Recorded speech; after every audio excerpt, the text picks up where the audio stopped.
अरहंत सिद्ध वितराग परमात्मा निर्ग्रंथ आप्त ज्ञानी सद्गुरुदेव एवं आगम वाणी को भावमय वंदन नमन। सभी भव्यात्माओं की भव्यता को प्रणाम। हम इंसानों में इतना अहंकार भरा रहता है कि हम लोग हर छोटी मोटी बात को भी अपने लिए ईगो इशू बना लेते हैं। हमारे लिए वह बात हमारे अहंकार का विषय बन जाती है। जहाँ पर कोई हमसे प्रतियोगिता नहीं भी कर रहा हो, कोई होड़-दौड़ नहीं चल रही है, कोई प्रतिस्पर्धा नहीं है, लेकिन वहाँ पर भी हम लोग अपने इस अहंकार के कारण से कंपटीशन स्पिरिट को बीच में ले आते हैं। हमारे लिए वह हार जीत का इशू बन जाता है, हमारी प्रतिष्ठा का प्रश्न बन जाता है। जो काम कोई दूसरा नहीं कर सका वह मैं करके दिखा दूंगा। ये स्वर अहंकार के ही तो हैं। जम्बू कुमार को उनकी पत्नी समुद्रश्री दीक्षा न लेने के लिए समझाने आई थी। बहुत तरह तरह से उन्हें समझाने का प्रयत्न भी किया, लेकिन अंत में जम्बू कुमार के द्वारा वह ही समझा दी गई और वह स्वयं भी दीक्षा लेने के लिए तैयार हो गई। जब समुद्रश्री की यह स्थिति देखी तो जम्बू कुमार की दूसरी पत्नी पद्मश्री अत्यंत आकुल व्याकुल हो गई और वह सोचने लगी कि जम्बू कुमार में न जाने कैसा अनोखा जादू है कि जो भी इनसे बात करता है वही इनके रंग में रंग जाता है। लेकिन मैं इन पर अपना रंग जमा कर रहूंगी। हम सब लोग संसार के यही तो चाहते हैं कि हम लोग एक दूसरे पर अपना रंग जमा सकें, अपना प्रभाव जमा सकें। हर पत्नी यही चाहती है कि पति मेरे रंग में रंग जाए, पति भी यही चाहता है कि पत्नी मेरे रंग में रंग जाए, मेरे ढंग में चल जाए और मेरे ही संग संग बह जाए। सभी लोग एक दूसरे को अपने रंग में रंगना चाहते हैं, लेकिन पद्मश्री सोचती है कि मैं इनको अपने रंग में रंग कर रहूंगी। पत्नी है, पति को अपने रंग में रंगना चाहती है और फिर वह यह भी सोचती है कि मैं इनके जादू में किसी भी तरह से नहीं आऊंगी, क्योंकि आज तक तो जो भी इनसे बात करता है वह इनके रंग में रंग जाता है और उन पर जम्बू कुमार का जादू भी चल जाता है। लेकिन अब से मैं अपना जादू इन पर चला कर रहूंगी और अगर मैं अपना जादू इन पर न चला सकी तो मेरा नाम भी पद्मश्री नहीं है। वह अपने उस पद्मश्री नाम को लेकर के, अपने आप को लेकर के, उस बात को लेकर के ईगो इशू बना लिया। उसने अपनी प्रतिष्ठा का विषय बना लिया कि अगर मैं इन पर अपना जादू नहीं चला सकी तो मेरा नाम भी फिर पद्मश्री नहीं है। बड़े बड़े देवों और योगियों को नारी शक्ति चंचल कर देती है, यानी ये स्त्री है ही ऐसी कि जो बड़े बड़े लोगों के मन को भी विचलित कर देती है। आज नारी शक्ति का जादू मैं इन पर भी चला कर रहूंगी। देखूंगी प्राणनाथ में कितनी दृढ़ता है और मेरा नाम भी तो फिर पद्मश्री है। पद्मश्री का अर्थ ही यह होता है कि जिसकी शोभा कमल के समान है। कमल की शोभा के समान जिसकी शोभा है वह है पद्मश्री। और पद्मश्री की मनोहरता किसे नहीं डिगा सकती है। किसके नयन पद्मश्री को देख करके अनुराग से रंजित नहीं हो जाते हैं। पद्मश्री की ओर किसका हृदय आकर्षित नहीं होता है। मैं भी अपने स्वर्गीय सौंदर्य से और प्रबल युक्तियों से जम्बू कुमार को अपनी तरफ आकृष्ट करके रहूंगी। पद्मश्री अपने ही मन इस बात का संकल्प कर लेती है कि जम्बू कुमार पर मैं अपना रंग जमा दूंगी, अपना जादू चला दूंगी और अगर न चला सकी तो फिर मैं पद्मश्री किस काम की, मेरा नाम पद्मश्री होना कैसे सार्थक होगा भला। यह विचार करके वह जम्बू कुमार के पास पहुंची और कहने लगी, नाथ, इस नव यौवन अवस्था में आपको यह क्या धुन समाई है। मानव जीवन में यह अपूर्व यौवन एक मूल्यवान रत्न के समान है। इसका तो अधिक से अधिक सदुपयोग करना चाहिए। इस यौवन जैसे अनमोल रत्न को क्या जंगल में जाकर के लुटा देना उचित होगा? यही तो जीवन का सर्वश्रेष्ठ समय कहलाता है। जम्बू कुमार पद्मश्री की यह बात सुनकर कहने लगे, प्रिय, तुम्हारी बात सर्वथा सत्य है। तुम ठीक कहती हो। मैं भी इस बात को स्वीकार करता हूँ कि मानव जीवन में यौवन अवस्था सर्वश्रेष्ठ समय होता है और हमें इसका अधिक से अधिक सदुपयोग करना चाहिए। मैं यही करना चाहता हूँ। पद्मश्री जम्बू कुमार के मुख से ये बात सुनकर के बहुत ही खुश हो गई। खुश होकर के कहने लगी, कृतार्थ हुई नाथ में, आपने मेरी बात की सत्यता को स्वीकार कर लिया है। मेरे और मेरी साथी बहनों के भाग्य धन्य हो गए हैं। जम्बू कुमार पद्मश्री को इस तरह खुश होते देख करके मन ही मन किंचित मुस्कुराते हुए कहने लगे, पद्मश्री, मैंने तुम्हारी बात की सत्यता को स्वीकार किया है, किंतु तुमने मेरी बात की सत्यता को स्वीकार नहीं किया है। पद्मश्री कुछ समझी नहीं। वह पूछने लगी, वह कौन सी बात जिसकी सत्यता को मैंने स्वीकार नहीं किया? वह कौन सी बात है प्राणनाथ? तब जम्बू कुमार ने कहा कि बात यह है कि इस जीवन का सदुपयोग भोग भोगने में नहीं है, बल्कि उनके त्याग में है। इसी में मानव जीवन की कृतार्थता है, इसी में मानव जीवन की सार्थकता है। यह सुनते ही पद्मश्री मानो आसमान से धरती पर आ गिरी। इतनी देर तक वह यह समझ रही थी कि उसकी विजय सहज में ही हो चुकी है, क्योंकि वह यही सोचकर तो आई थी कि मैं जम्बू कुमार को अपने रंग में रंग दूंगी और मेरी बातों का असर जम्बू कुमार पर अवश्य ही पड़ जाएगा। सो वह तो सहज ही सोच करके बैठी थी कि उसकी तो विजय हो चुकी है, जब जम्बू कुमार ने कहा था कि तुम्हारा कथन सत्य है और मैं भी उसे स्वीकार करता हूँ। लेकिन जैसे ही ये जम्बू कुमार का अंतिम वाक्य सुना तो पद्मश्री को ऐसा लगा कि उसकी वह विजय पराजय में बदल चुकी है। उसे एक बार तो बहुत निराशा अनुभव हुई, लेकिन फिर भी अपने मन में साहस बटोर कर वह कहने लगी कि प्राणनाथ, आप इस तरह हमें शब्दों के जाल में मत उलझाइए और हमारे लिए पहेली मत बनिए। हम लोग अबला हैं, इसीलिए आप अपने शब्दों के जाल में हमें फंसाने का प्रयत्न कर रहे हैं। आपको जो कहना है वह आप स्पष्ट कहिए, आपका अभिप्राय क्या है? तब जम्बू कुमार ने कहा कि मैं किसी को अपनी बातों के जाल में नहीं फंसाता और ना ही मैं किसी को छलने का प्रयास करता हूँ। बात यह है कि सभी गतियों में मनुष्य गति सर्वश्रेष्ठ है और मनुष्य गति को पाने के पश्चात भी सद्गुरु का कल्याणकारी धर्मोपदेश का श्रवण करने का अवसर मिलना बहुत ही दुर्लभ बात है, क्योंकि मनुष्य तो अनेकों लोग बन जाते हैं, लेकिन हर मनुष्य को सद्गुरु का कल्याणकारी उपदेश सुनने का सौभाग्य प्राप्त नहीं होता है। ये बहुत ही दुर्लभ बात है। और फिर उसके पश्चात भी यदि किसी को सद्गुरु की वाणी सुनने का अवसर मिल भी जाए तो भी उस पर उसकी रुचि होना, उस वाणी में उसकी आस्था होना और निश्चल श्रद्धा होना, ये एक बहुत ही कठिन बात है। और फिर अगर किसी व्यक्ति की सद्गुरु की उस कल्याणमयी वाणी पर श्रद्धा भी हो जाए तो भी वह उस वाणी को अपने जीवन में अपनाए, उस कल्याणकारी धर्म को अपने जीवन में स्पर्श कर पाए और मन, वचन और काया से उसका पालन कर पाए, यह तो और भी अधिक कठिन बात है। भगवान ने इन 4 अंगों की प्राप्ति होना दुर्लभ बताया है।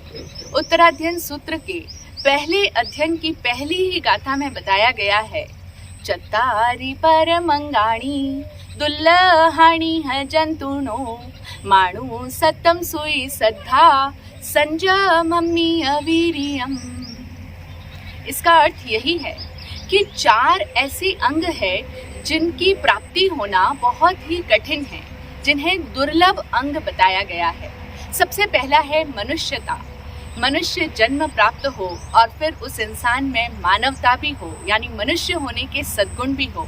यह सबसे पहला अंग है जो कि बड़ी कठिनाई से मिलता है, क्योंकि इस 84 लक्ष जीव योनि के अंदर मनुष्य बनना ही अपने आप में एक बहुत ही पुण्य के उदय का परिणाम है। और फिर मनुष्यता की प्राप्ति होने के पश्चात उस मनुष्य को सद्गुरु का धर्म उपदेश सुनने का अवसर मिले, यह दूसरा दुर्लभ अंग है। और उस कल्याणकारी धर्म को सुनने के पश्चात उस पर उसकी रुचि हो, उसमें वह श्रद्धा करे, उस बात पर उसकी दृढ़ प्रतीति हो, यह तीसरा दुर्लभ अंग कहा गया है। और उसके पश्चात उस धर्म के प्रति वह अपने आप को पूर्णतया समर्पित कर दे, यानी उसी धर्म के अनुसार अपने जीवन को ढालने का प्रयत्न करे, अपने जीवन में उस धर्म को पालने का प्रयत्न करे, यह चौथा दुर्लभ अंग है। और जो पुण्यवान पुरुष इन 4 अंगों को अपने जीवन में स्पर्श कर पाता है वह निश्चय ही धन्य भागी है। मेरे यह सद्भाग्य है कि मुझे अपने इस जीवन में 3 दुर्लभ अंगों का स्पर्श हुआ है। 3 अंगों को मैं प्राप्त कर चुका हूँ और अब चौथा जो अंग है यानी सद्गुरु का कल्याणकारी धर्म वाणी को सुनकर के उस पर आस्था तो मुझे है, लेकिन अब मैं उसके पश्चात उसी वाणी को अपने जीवन में अपनाना चाहता हूँ और उसी वाणी के अनुसार अपना संपूर्ण जीवन यापन करना चाहता हूँ। अर्थात अब मैं संयम में पराक्रम करना चाहता हूँ। और प्रिय, तुम कहती हो कि मानव जीवन के अंदर यौवन अवस्था का समय सर्वश्रेष्ठ समय होता है। सो यह तुम्हारी कथन, तुम्हारी यह बात उचित है, क्योंकि यह जो युवावस्था का समय है यही वह समय होता है जब एक इंसान के अंदर शारीरिक और मानसिक बल अपने पूरे चरम पर होता है, अपने उत्कर्ष पर होता है। यही तो इस पूरे मानव जीवन का प्राइम टाइम कहलाता है। लेकिन इस युवा अवस्था का समय का सदुपयोग कैसे करना, इस बारे में तुम्हारे और मेरे बीच में मतभेद है, क्योंकि तुम अधिकांश लोगों की तरह तुम भी यही समझती हो कि इस युवावस्था का सदुपयोग हम इन 5 इंद्रियों के जो विषय हैं उनसे सुखों का ज़्यादा से ज़्यादा भोग कर लें, तभी हमारी इस युवावस्था का सदुपयोग होगा। यानी eat drink and B Mary, खाओ पियो और मजे करो। जो इस युवावस्था के समय में जो शरीर का बल है, शारीरिक शक्ति है, उनसे अधिक से अधिक हम ऐन्द्रिक सुखों की तृप्ति कर लें, अपने इंद्रिय सुखों को भोग कर ले, अधिक से अधिक भोग करके तुम इनका सदुपयोग करना समझती हो। लेकिन इंद्रिय सुखों का भोग करने से कभी भी युवावस्था का सदुपयोग नहीं होगा, बल्कि यह तो दुरुपयोग ही कहलाएगा। क्योंकि प्रत्यक्षतः यह देखने में आता है कि जो व्यक्ति जितना अधिक सुख भोग में लिप्त होता है, जितना अधिक वह 5 इंद्रियों के माध्यम से अधिकाधिक भोग करता है, उतना ही वह और अधिक दुखों में पड़ जाता है। क्योंकि अत्यधिक भोगोपभोग, ज़्यादा से ज़्यादा जो भोगोपभोग किया जाता है वह हमें निर्बल बना देता है, अशक्त बना देता है और इंसान को कई तरह की व्याधियों का घर बना देता है। यानी ज़्यादा से ज़्यादा भोग भोगने पर शरीर बीमार पड़ जाता है, मानसिक रूप से भी इंसान की शक्तियाँ कमज़ोर हो जाती है, क्षीण होने लगती है और इंसान कई तरह से बीमार हो जाता है, कई तरह की बीमारियों का शिकार बन के निर्बल और निस्तेज हो जाता है। और फिर ये सुख भोग अपने साथ के साथ दुखों की बहुत लंबी परंपरा को लेकर आता है। हर सुख क्षण मात्र का सुख का आभास जरूर देता है, लेकिन उसके पीछे आता है एक अंतहीन दुख की लंबी कतार। इसीलिए यह इंद्रिय सुखों का भोग करना युवावस्था का सदुपयोग नहीं बल्कि दुरुपयोग ही कहलाएगा। और मैं युवावस्था का सदुपयोग उसे कहता हूँ जहाँ हम शारीरिक शक्ति के होने पर अपने भीतर की आत्मिक शक्ति को जगा सके, क्योंकि यही वह समय होता है जब हम अपने शरीर को अधिकाधिक साधना में, तपस्या में लगा सकते हैं और अपने भीतर रही जो असली आत्मिक शक्ति है उन आत्मिक शक्तियों का जागरण कर पाएं। इसी में इस समय की, इस युवा अवस्था की सार्थकता है और यही इसका सदुपयोग है। पद्मश्री जम्बू कुमार की ये ज्ञानपूर्ण बातें सुनते हुए भी मानो सुन नहीं रही थी, वह तो अपनी ही रौ में थी। वह जम्बू कुमार से कहने लगी कि प्राणनाथ, आप यह तो जानते ही हैं कि संसार के अंदर पति के बिना स्त्री के लिए दूसरा कोई सहारा नहीं होता है, और हम सब लोगों का भी, उसके साथ में जो जम्बू कुमार की 8 ही पत्नियां बैठी है, उसके समेत जो अन्य 7 पत्नियां हैं, उन सब की ओर देखती हुई वह कहने लगी कि हम सब लोगों का भी हमारे इस जीवन में आपके बिना दूसरा और कौन सहारा है। जिस प्रकार भोजन नमक के बिना नीरस हो जाता है, उसी तरह से पति विहीन नारी का जीवन भी पूरी तरह से नीरस हो जाता है। और फिर आपको यह भी तो विचार करना चाहिए कि हम अबलाओं का असमय में त्याग करना कहाँ का न्याय है। ये तो बात बिल्कुल भी न्याय संगत नहीं है। आप इस बात पर भी तो जरा विचार कीजिए। जम्बू कुमार पद्मश्री की यह बात सुनकर के उसे जवाब देते हुए कहते हैं कि पद्मश्री, संसार का कोई भी जीव हो, चाहे स्त्री हो, चाहे पुरुष हो, चाहे कीट पतंगा हो, छोटे से छोटा कोई कीड़ा मकोड़ा हो, अथवा हाथी हो, शेर हो, कोई भी तरह का पशु हो, पक्षी हो, अथवा मानव हो, दानव हो, देव हो, संसार के प्रत्येक प्राणी के अंदर अनंत शक्तिशाली आत्मा विराजमान है। सिद्ध परमात्मा में जितनी शक्ति है, जितने उनकी आत्मा के अंदर गुण मौजूद है और जितनी उनके अंदर शक्ति विद्यमान है, उतनी ही शक्ति और उतने ही गुण संसार की हर संसारी आत्मा में भी है। वस्तुतः संसारी आत्मा में और सिद्ध परमात्मा में कुछ भी मौलिक भेद नहीं है। प्रत्येक संसारी आत्मा जब अपने आत्मिक गुणों का विकास कर लेती है, निज स्वरूप में आ जाती है, तब वही तो परमात्मा की संज्ञा को प्राप्त कर लेती है। इसीलिए किसी भी जीव को, चाहे वह तुम स्वयं हो, चाहे कोई दूसरे हो, किसी को भी निर्बल, कमजोर या अशक्त मानना आत्मदेव की आशातना करना है। आत्मज्ञानी पूज्य श्री विराट गुरुदेव ने समकित होने की प्रार्थना के 21 सूत्र हमें प्रदान किए। उसमें दूसरा ही सूत्र यह हमें बताता है कि आत्मा के उपादान पर कभी शंका उत्पन्न ही ना हो। यानी हम सभी लोगों को अपनी आत्मा की योग्यता पर कभी भी शंका उत्पन्न ही नहीं होने देनी चाहिए।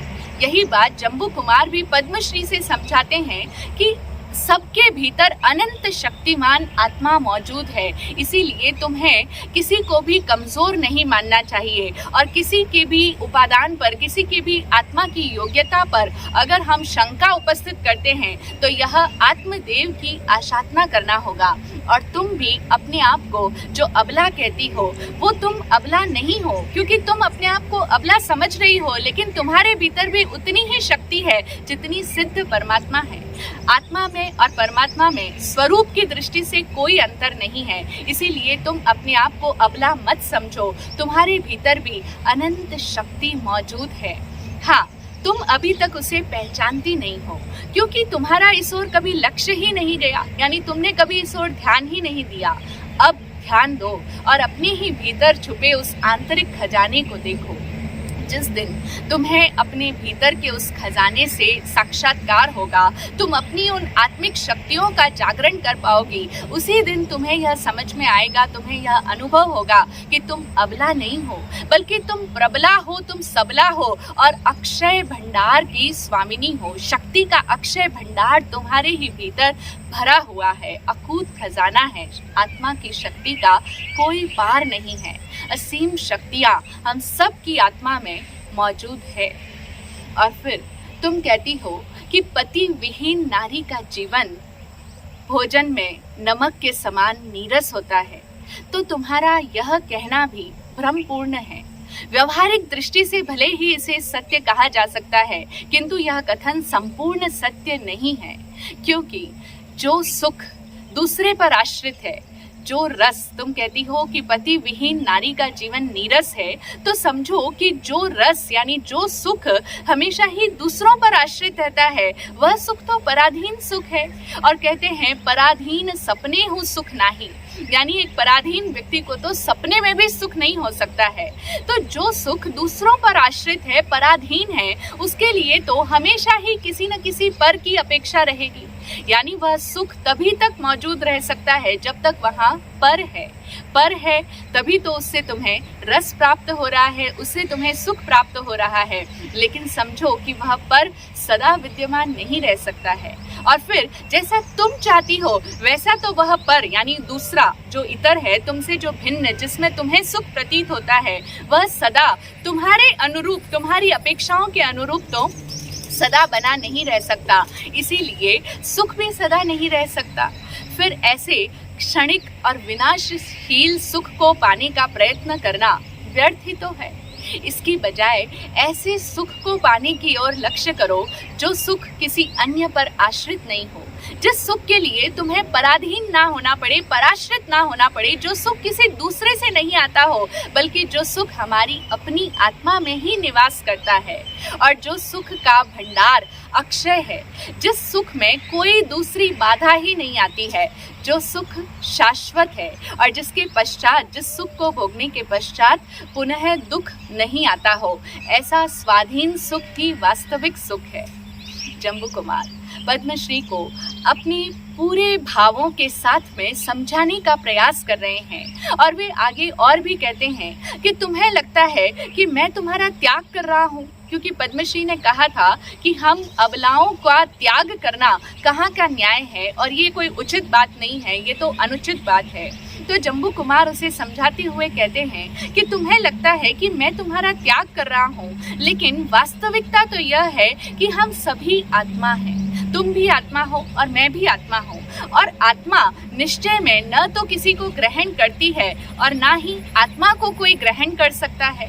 ऐसे में कोई किसी को ना तो ग्रहण कर सकता है और ना ही त्याग कर सकता है, क्योंकि आत्मा आत्मा से कभी भी संबंध स्थापित करती ही नहीं है। ये सारे संबंध तो व्यावहारिक होते हैं, और यदि तुम ग्रहण करने को और त्यागने को संबंध स्थापना की दृष्टि से कह रही हो, यानी जो संबंध स्थापित हुआ है उसी को तुम ग्रहण करना कह रही हो, तो ऐसे तो मैंने तुम्हें पहले भी बताया कि संसार के प्रत्येक जीव का इस संसार के दूसरे सभी जीवों के साथ में कितनी ही बार संबंध स्थापित हो चुका है। यानी संसार का हर जीव एक दूसरे से संबंध स्थापित कर चुका है।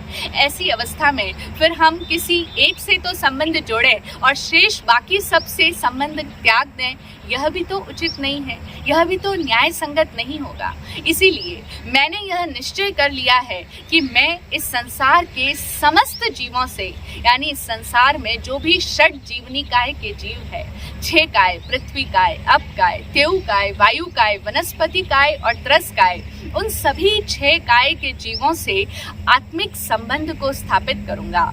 उन सभी में आत्मा की समान अनुभूति को महसूस करने के लिए ही मैं संयम को स्वीकार करना चाहता हूँ। पद्मश्री जम्बू कुमार की किसी भी बात से सहमत नहीं हो रही है, और वह तो अब भी जम्बू कुमार से कहती है कि नाथ, यदि आप अपना आग्रह नहीं छोड़ेंगे तो आपको भी उस बंदर की तरह बाद में पश्चाताप करना पड़ेगा। आप खूब पछताएंगे, अंत में देख लीजिएगा।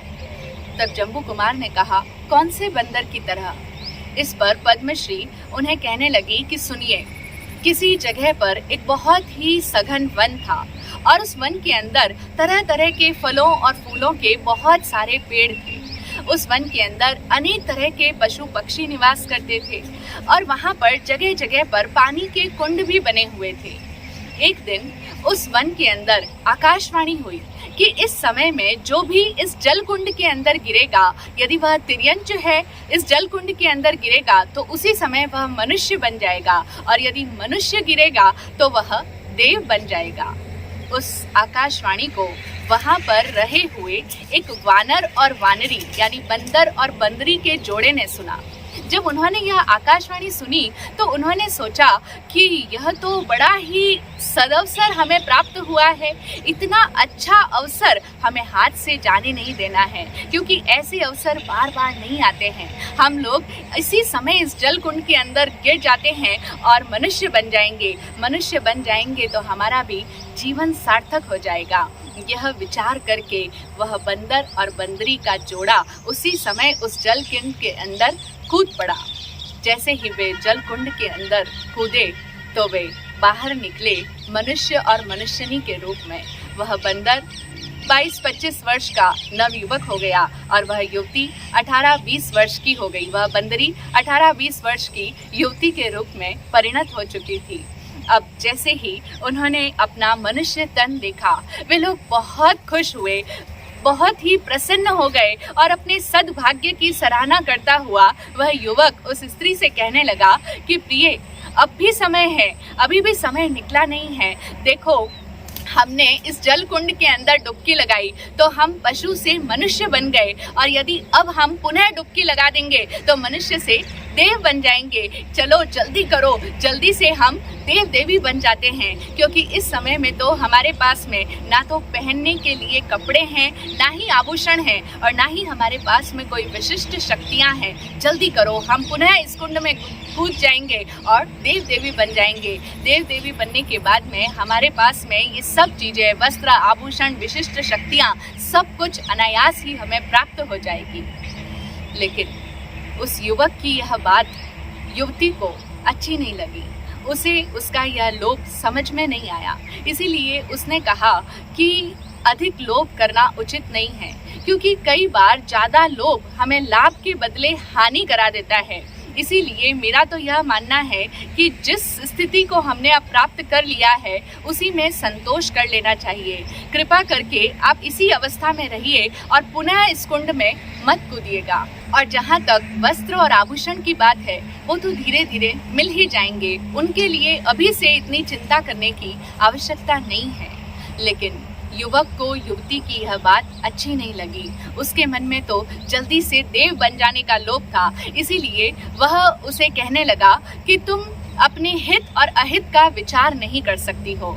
तुम बहुत ही भोली हो, तुम बहुत ही पागल हो। तुम्हें अपने अच्छे और बुरे का कुछ भी ज्ञान नहीं है। जब तुमने प्रत्यक्ष प्रमाण देख लिया कि इस कुंड के अंदर गिरने से हम पशु से इंसान हो गए हैं, जब एक बार बंदर से मनुष्य बन गए हैं, तो पुनः डुबकी लगाने से इंसान से देवता क्यों नहीं बन जाएंगे? प्रत्यक्षतः हम स्वयं इसके साक्षी है, प्रमाण है। फिर भी तुम इस पर विश्वास नहीं करना चाहती हो।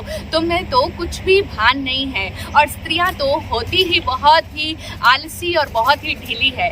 बातें करने में ही यदि तुमने अपना यह अमूल्य समय बिता दिया तो अंत में कुछ भी हाथ नहीं आएगा। इसीलिए विलंब मत करो, मेरा कहा मानो और जल्दी से इस कुंड में हम दोनों पुनः डुबकी लगा लेते हैं। लेकिन उस युवती को अपने उस साथी की यह बात अब भी समझ नहीं आई। इसीलिए उसने कहा कि आपकी यह बात मेरे गले से नीचे नहीं उतर रही है। मेरा तो यही कहना है कि संतोष में ही सार है, और जो इंसान संतोष नहीं करता है वह कभी भी अपनी जिंदगी को सुखपूर्वक नहीं जी पाता है। यानी असंतुष्ट आदमी कभी भी सुखपूर्वक अपना जीवन नहीं बिता सकता है। इसीलिए कृपा करके आप इस झंझट में मत पड़िए। जो मिला है उतना ही बहुत है। लेकिन इस बात को सुनकर के अब उसके साथी युवक को बहुत ही गुस्सा आने लगा और उसने कहा, फिर से वही पिष्ट पेषण कर रही हो। पिष्ट पेषण का मतलब है एक ही बात को बार बार रिपीट किए जाना, पीसे हुए को पुनः पीसना, एक कही हुई बात को फिर रिपीट करते जाना, दोहराए चले जाना। तो वह वानर से इंसान बना हुआ युवक कहने लगा, फिर से वही पिष्ट पेषण कर रही हो और हाथ में आए हुए ऐसे सुअवसर को छोड़ देना हद दर्जे की मूर्खता है। मैं इस मूर्खता का अब शिकार कदापि नहीं बनूंगा, और अगर तुम भी मेरे साथ में डुबकी लगाती हो तो बहुत अच्छी बात है, अन्यथा मैं अभी इसी समय इस जल कुंड के अंदर पुनः डुबकी लगाता हूँ और देवता बन जाता हूँ। अच्छा, मैं देवता बन जाऊंगा, उसके बाद में तो तुम भी इसके अंदर डुबकी लगाओगी और देवी बन जाओगी ना, या फिर उसके बाद में भी संदेह करती बैठी रहोगी? इतना कहकर वह युवक तो धमाक से उस जल कुंड के अंदर गिर पड़ा। लेकिन जैसा उसने सोचा था वैसा नहीं हुआ। यह क्या, वह देव बनने की बजाय वह तो पुनः अपने उसी वानर रूप में आ गया। यानी जैसा वह पहले बंदर था उसी अवस्था में पुनः आ गया। और अब जैसे ही उसने अपने आप को पुनः बंदर के तन में देखा तो वह पछताने लगा। लेकिन अब पछताए होत क्या जब चिड़िया चुग गई खेत। अब बंदर अपने सिर पर हाथ रख के कहने लगा कि हाय कुबुद्धि और लोभ का मारा, मैं देव बनने के लिए चला था लेकिन मनुष्य भी नहीं रह पाया।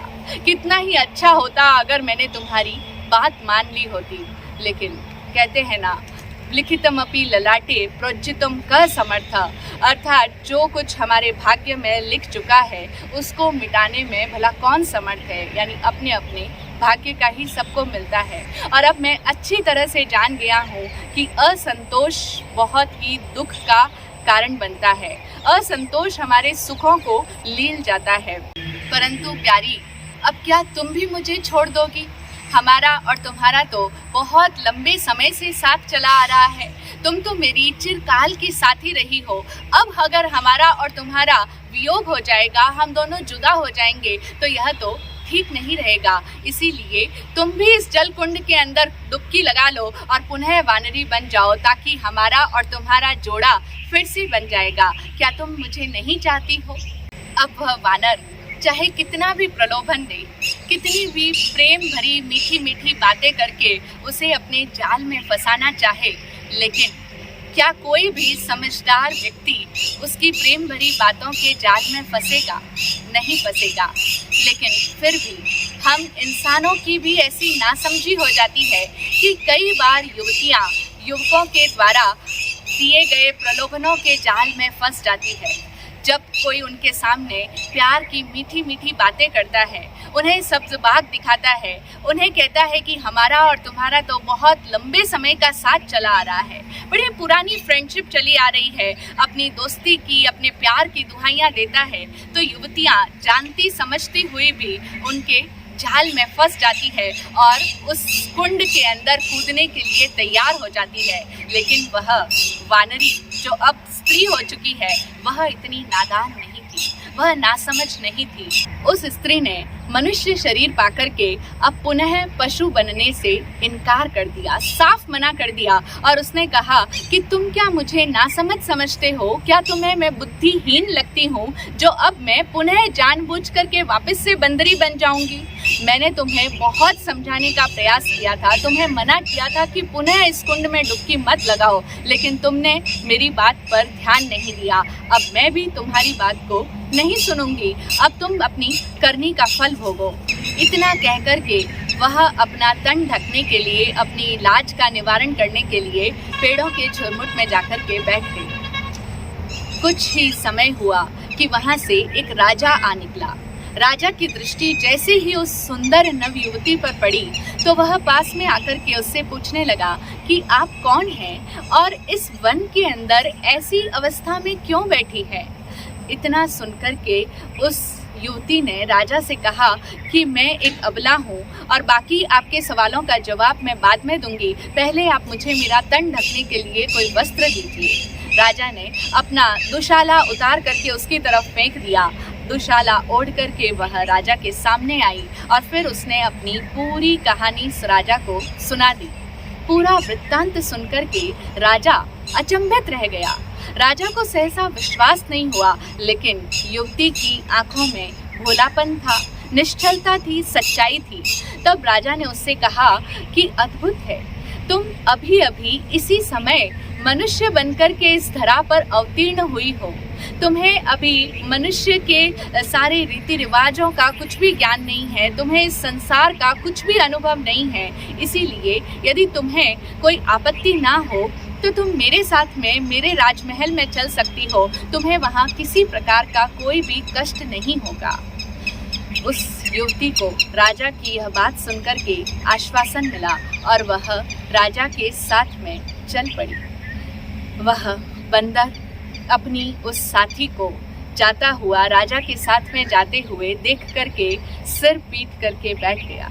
उसे बहुत दुख हुआ, उसे इतना धक्का लगा क्योंकि मनुष्य शरीर से तो वह पहले ही हाथ धो बैठा था अपने लालच के कारण, अपने लोभ के कारण से, लेकिन अब उसके देखते देखते वह अपनी साथी से भी हाथ धो बैठा था, अपने उस स्त्री को भी गंवा बैठा था। इधर वह बंदर शोक संतप्त उदास अपना मुंह लटकाए बैठा था और उसी समय उस वन के अंदर एक मदारी बंदर की खोज में निकल रहा था। जैसे ही उस मदारी की नज़र उस उदास से बैठे हुए उस बंदर पर पड़ी, उसने तुरंत अपना जाल बिछाया और उस बंदर को पकड़ लिया।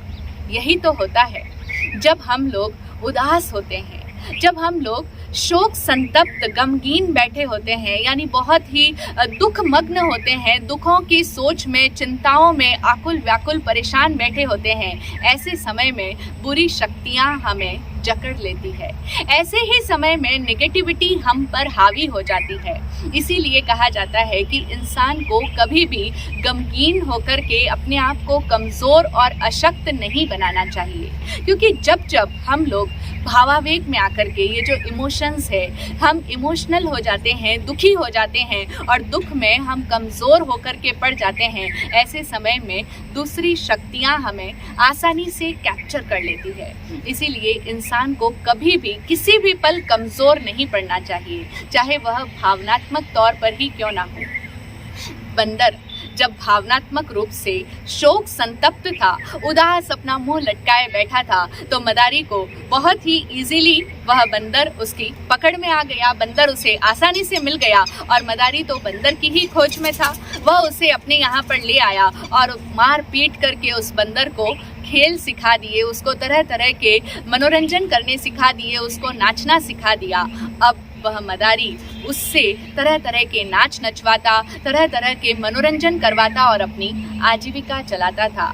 अब बंदर करता भी क्या, मदारी के इशारों पर उसे नाचना पड़ता। अब एक दिन की बात है, वह मदारी गांव-गांव, नगर-नगर घूमता हुआ एक दिन उसी शहर में आ पहुंचा जहां पर वानरी से स्त्री बनी हुई वह नवयुवती अब इस समय में राजा की रानी बनकर के मौजूद थी।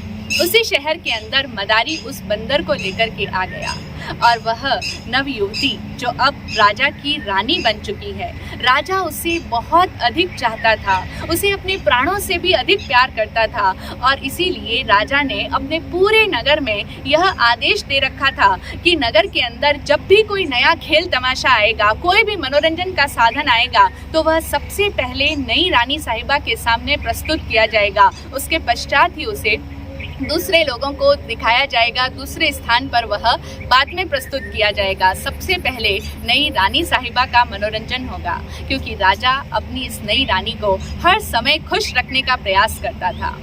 तो अब राजा के आदेश के अनुसार मदारी और बंदर को सबसे पहले नई रानी साहिबा के पास में खेल दिखाने के लिए लाया गया। रानी साहिबा अपने महल के झरोखे में आराम से बैठी थी। बंदर और मदारी उनके सामने लाए गए और मदारी ने बहुत ही सावधानी के साथ में उस बंदर का खेल दिखाना आरंभ किया। बंदर को इशारा किया अपने इशारों पर नाचने के लिए, खेल दिखाने के लिए। लेकिन बंदर की दृष्टि जैसे ही रानी साहिबा पर पड़ी, रानी को देखते ही उसे अपना पूरा अतीत याद आ गया और वह एकदम से उदास हो गया। उदास तो होना स्वाभाविक था, क्योंकि बंदर रानी को पहचान चुका था और उसे अपना पूरा अतीत वर्तमान की ही भांति स्पष्टतया दिखाई देने लगा। अतीत के वे सारे दृश्य जो उसने अपनी चिरकाल की उस सहचरी, जब वानर के रूप में वह थी, जो अभी इस समय रानी के रूप में उसके सामने मौजूद है, वह लंबे समय तक उसकी सहचरी रही थी। उसके साथ में बिताए गए आनंद के वे दिन, आनंद के वे क्षण उसे याद आ रहे हैं और उसकी आंखों से आंसू लुढ़क पड़े। अब वह बहुत ही दुखमग्न हो गया है। बंदर इस तरह की अवस्था में है और इधर बंदर की यह अवस्था देख कर के मदारी को उस पर और अधिक क्रोध आ रहा है। मदारी उसे बहुत प्रयास करता है, उसे खेल दिखाने के लिए उसे प्रलोभित कर रहा है, उसे इशारा कर रहा है, लेकिन बंदर किसी भी तरह का खेल दिखाने के लिए तैयार ही नहीं है, क्योंकि वह तो अपनी यादों में खोया हुआ है, वह अपनी उस सहचरी के स्मरण में तल्लीन है। इसीलिए वह कोई भी तरह का नाटक, कोई भी तरह का खेल तमाशा दिखा ही नहीं रहा है। इधर मदारी को इतना अधिक गुस्सा आया कि वह उसे पीटने लगा और पीटते पीटते उसने उसे इतना अधिक अधमरा सा बना दिया। लेकिन फिर भी इन सब के बावजूद भी बंदर किसी भी तरह से खेल दिखाने के लिए तैयार ही नहीं हुआ। अब रानी उस बंदर की और उस मदारी की यह स्थिति देख रही है। मदारी के लिए तो यह एक बहुत ही अपमानजनक स्थिति थी, क्योंकि मदारी के इशारों पर उसका अपना बंदर नाच नहीं रहा था। इससे अधिक अपमान मदारी के जीवन में उसके लिए भला क्या हो सकता था। तो मदारी को अपनी प्रतिष्ठा पर आंच आते हुए दिखाई दे रही थी। वह इसे अपनी इंसल्ट समझ रहा था कि रानी के सामने, वह भी अरे गरे किसी इंसान नहीं, रानी के सामने उसको इतना अच्छा अवसर मिला था कि वह अपना इस बंदर का नाच दिखा करके बहुत कुछ प्राप्त कर सकता था। लेकिन उसके हाथ आया हुआ यह सुयोग भी जा रहा था अपने इस बंदर की करतूत के कारण से। इसीलिए मदारी को इतना गुस्सा आ रहा था, वह गुस्से में पागल हुए जा रहा था, उसे कुछ समझ नहीं आ रहा था। वह डंडे पर डंडे उस बंदर पर बरसाए जा रहा था, लेकिन बंदर तो टस से मस भी नहीं हुआ। वह किसी भी तरह से खेल दिखाने के लिए तैयार नहीं हुआ। और इधर रानी इस सब दृश्य को देखती है तो उसे भी हल्की हल्की कुछ स्मृतियां आने लगती है अपने वानर जीवन की। और उसे लगा कि जैसे यह बंदर ही उसके उस वानर जीवन का साथी रहा है, तो जैसे ही उसे यह ख्याल आया कि यह बंदर ही मेरे उस वानर जीवन का साथी है, तो उसे उसकी दुर्दशा पर बहुत दुख हुआ। उसे लगा कि हाय, ये कितने कष्ट में है, मुझे इसका उद्धार करना चाहिए। उस बंदर का उद्धार करना उसका कर्तव्य है। यह समझ करके उसने अपनी दासी को अपने पास में बुलाया और उसे आदेश दिया कि जाकर के मदारी से कहो कि वह इस बंदर को तंग ना करे, इस बंदर को मारना पीटना डंडे बरसाना बंद करे, और इस बंदर को तुम 100 रुपए में उससे खरीद लो, उसे यहाँ पर ले आओ, बंदर को मदारी से यहाँ मेरे पास में लेकर के आ जाओ। दासी मदारी के पास में गई और मदारी से रानी का आदेश कह सुनाया। मदारी को जैसे ही 100 रुपए मिले तो मदारी प्रसन्न हो गया, क्योंकि उसे तो इसी बात का डर था कि बंदर के नाच न दिखाने से उसकी आजीविका पर प्रश्न उपस्थित हो रहा था। लेकिन अब उसकी आजीविका की समस्या का हल निकल चुका था। रुपए पाकर के वह संतुष्ट हो गया, प्रसन्न हो गया, और वह बंदर रानी साहिबा को देकर के वह तो खुशी खुशी अपने गांव की ओर लौट गया। इधर बंदर को रानी ने अपने पास में लिया और अपने पलंग के पाए से बांध दिया। अब बंदर भी खुश था। रानी ने बंदर को अपने पास जो ले रखा था, अब रानी के पास में वह बंदर पहुंच गया, इसीलिए उसे संतोष था, उसे शांति महसूस हो रही थी, उसे चैन की सांस आ रही थी। लेकिन फिर भी एक तरह से बंदर खुश था, क्योंकि वह रानी के करीब जो था, अपनी उसी चिरकाल की सहचरी के समीप रहने का उसे मौका जो मिल रहा था। लेकिन फिर भी वह बंदर अपने मन में कहीं न कहीं एक बहुत गहरी अशांति और बेचैनी भी अनुभव कर रहा था। अब वह अशांति और बेचैनी किस बात की थी उसको हम जानेंगे, लेकिन उससे पहले हम ये समझ लेते हैं कि बंदर को शांति और खुशी किस बात के कारण थी। स्वाभाविक सी बात है, क्योंकि अब बंदर को जगह जगह पर खेल तमाशा नहीं दिखाना पड़ता, लोगों का मनोरंजन नहीं करना पड़ता, और सबसे ऊपर अब उसे मदारी की मारपीट को सहन नहीं करना पड़ता। उन सब से अब उसका पिंड जो छूट गया था, इसीलिए बंदर वहाँ चैन की सांस ले रहा था।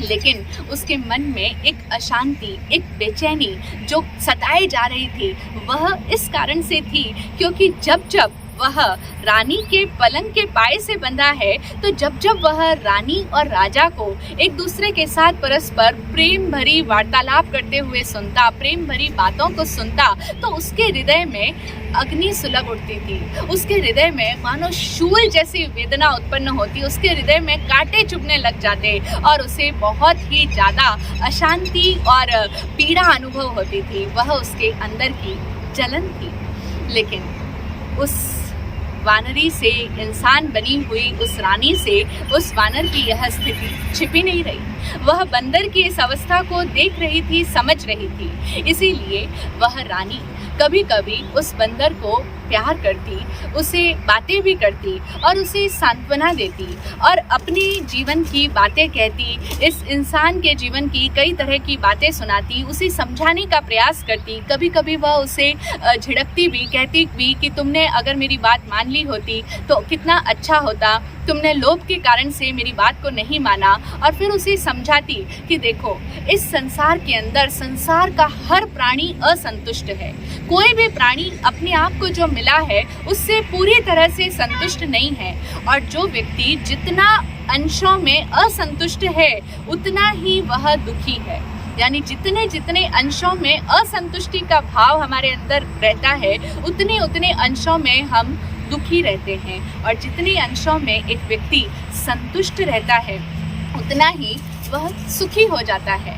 इस संसार के अंदर जो महानुभाव संतोष में जीते हैं, संतोष को समझ लेते हैं, उन्हें जो कुछ भी प्राप्त हुआ है उसी में वो संतुष्ट रहते हैं, उसी के लिए आभारी होते हैं, उसको देखते हैं, जो मिला उसको महसूस करते हैं और उसके लिए कृतज्ञ हो जाते हैं, उसमें संतुष्टि फील करते हैं, उसके लिए आभार प्रकट करते हैं और वे तो सुखी हो जाते हैं। और जो लोग ऐसा नहीं कर पाते हैं, दूसरों का भी अधिकार छीनना चाहते हैं और अधिक पाने के लिए लालायित बने रहते हैं, सदैव लोभ और लालच में उनकी मति लगी ही रहती है, अपने लोभ का संवरण नहीं कर पाते, प्राप्त परिस्थितियों में संतुष्ट नहीं रह पाते, वह व्यक्ति सदैव दुखी ही बना रहता है।